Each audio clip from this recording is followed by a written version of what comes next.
Today's learning should also be a zchus for refuah shlema for Yisrael Yosef ben Leah. Okay, really, we did Mishnah Beis twice, but it's very connected with Mishnah Gimel and a little bit complicated, so I'm gonna start again from there. Okay, we just the background again.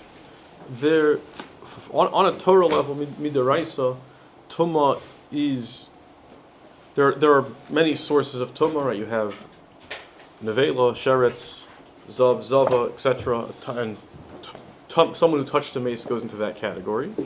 So on the Torah level, if they would touch a keli, a chair, a cup, a table, whatever it is, they would make it tame, and then that would not have the ability to make any other vessels or objects tame, with the exception of food and drink.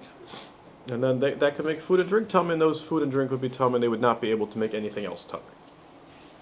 The Rabbanan on a rabbinic level made some decrees that make things a little bit more complicated. One is they made a decree that a person's hands in general are impure.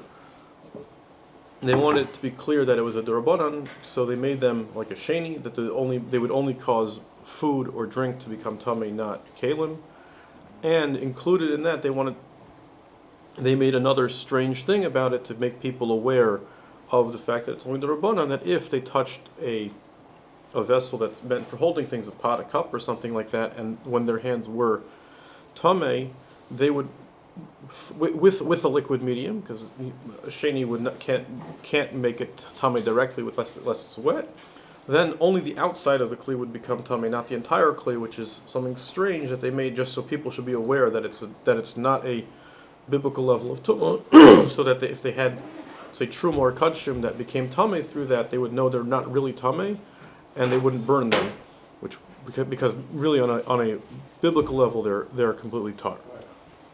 The second thing they did is they said that they have a problem that when you say there, you took first temple, second temple. It's a good question. It sounds like already in the Psukim and Ezra they had these takanas, so it would be a first temple, although that's second temple, but.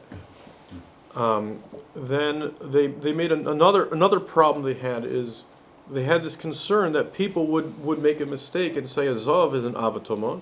So if he spits, that spit it's coming from him, so it would be one level removed, and people would treat it like just like a rishon, like a lower level, that it couldn't make kalim, couldn't make vessels tame. So they said anytime any liquid is tame, it's going to have we're going to midrabanan and give it the ability to make kalim tame.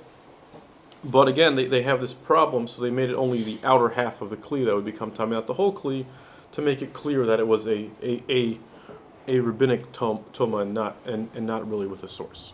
Okay, so let's read these two Mishnayos, Perek Mishnayos Beis and Gimel. Beis Shammai say yadayim. You should first wash your hands.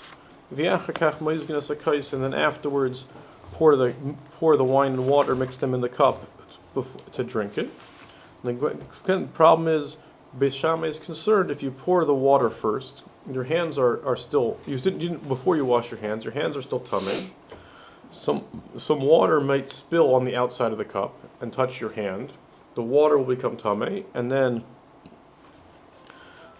it will make the outside of the kli tame. Beis Hillel says, no, it's not a problem. First pour the cup, and then wash your hands afterwards.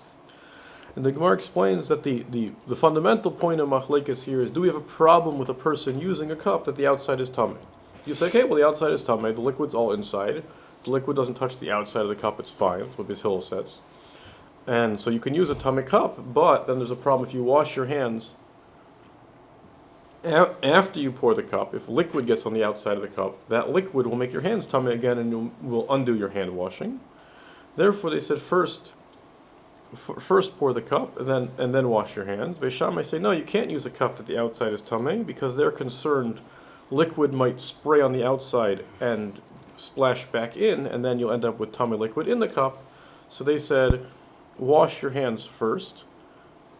Otherwise, when you're pouring the cup, you might end up with liquid on the outside, which will touch your hands and make the outside of the cup tame.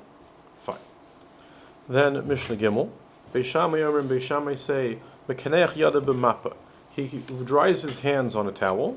U'menich ala shulchan. He should leave that towel on his table, not on his chair, because his chair could be tame. That wouldn't be a problem. There's no reason to assume your chair is going to come in contact with your food. So your chair could be a rishon, and that wouldn't be a problem. But your table, that Beis Shammai is saying, obviously is going to be tahor.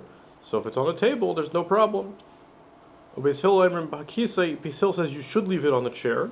The Gemara explains because Beis Hillel says you're allowed to use a table that's tame. So if you leave a wet towel on the table, we're concerned that the towel might be wet enough that the liquid will touch the table, and then the table will make it tame. And now you have a tame towel on your table that could make all your food tame. So better keep it on your chair, where if it becomes tame, it's not going to come in contact with the food. Okay. Back to more familiar territory. Mishnah Dalet. Beis Shammai say, you should first clean up the room, and only then wash Mayim acharonim, because Beis Shammai is concerned that you might have pieces of bread lying around on the table or floor that are bigger than a kezayis, and when you wash Mayim acharonim, some of the water might land on them, and that would ruin them, and you're not allowed to ruin pieces of bread of at least the size of an olive. Beis Hillel says, no, it's not a problem. Netilah, you'll first wash your hands, and only afterwards will you clean up the house. And the Gemara explains that their machlekes is, are you allowed to have your shamash, your helper, be someone who is not knowledgeable of halacha? Beis Hillel holds you can't. So as long as the waiter knows what he's doing, he'll make sure to remove any larger pieces of bread. Beis Shammai said he could, so therefore they're concerned that they're not going to remove the large pieces of bread before Mayim acharonim. So he says, okay, you just clean up the whole place, and that way there won't be any problems. Mishnah Hey. Beis Shammai say, if at the end of your meal you're eating shalosh, and now it's Matzah Shabbos, so you have to do both benching and Havdalah. The order of the brachos are ner umazain ubesamim b'Havdalah. So first you would make a bar meraish, then you would say benching, then you'd make the bracha on besamim, and finally you'd make Havdalah. Beis Hillel say no, the order is ner ubesamim. You put both the bracha of bar meraish and minei besamim before benching, and then umazin Havdalah, and then after that you do benching and Havdalah. Is this like Suda Shlishi on Shabbos? This is Suda Shlishis on Shabbos, right? Yeah. If it goes late enough that you're going to make Havdalah together with benching and Daven Ma'ariv afterwards. Okay. So everyone agrees Havdalah should be last, because we want to push off Havdalah, we want to push off ending Shabbos as much as possible. But the order of, and in the Mishnah, everyone's putting the candle first. The question here is just, are you going to do the besamim together with the candle, or are you going to put the besamim together with the Havdalah? Beis Shammai says the bracha you make on a candle is shebara ma'or ha'ish, that he created the light of fire. Beis Hillel, the bracha we say of bayrei ma'irei ha'ish, he creates the lights of fire. So the Gemara explains there are two differences between these. Beis Shammai is saying bara is clearly created past tense. Bayrei is really both present, future, and past. So Beis Shammai holds the word bayrei means only future. He will create, and he wants to. And since we're really referencing the original creation of fire, Matzah Shabbos, he wants a word that's more clearly past tense. Beis Hillel says no, it's better to say a word that has both past and future. And ma'or ha'ish in Beis Shammai's bracha means the light of fire is singular, as opposed to ma'irei ha'ish, the lights of fire in Beis Hillel, which is plural. So Beis Shammai says, well, it's one candle, it's one light, so you should say it's singular. And Beis Shammai says it's ma'irei ha'ish, it's plural, because there are multiple colors in a flame, which is why we use multiple wicks, because with multiple wicks you get more colors in a flame, so it makes it better to say this version of ma'irei ha'ish of the multiple colors, because in your Havdalah candle with its multiple wicks you'll have more colorful flames. Okay, let's stop here.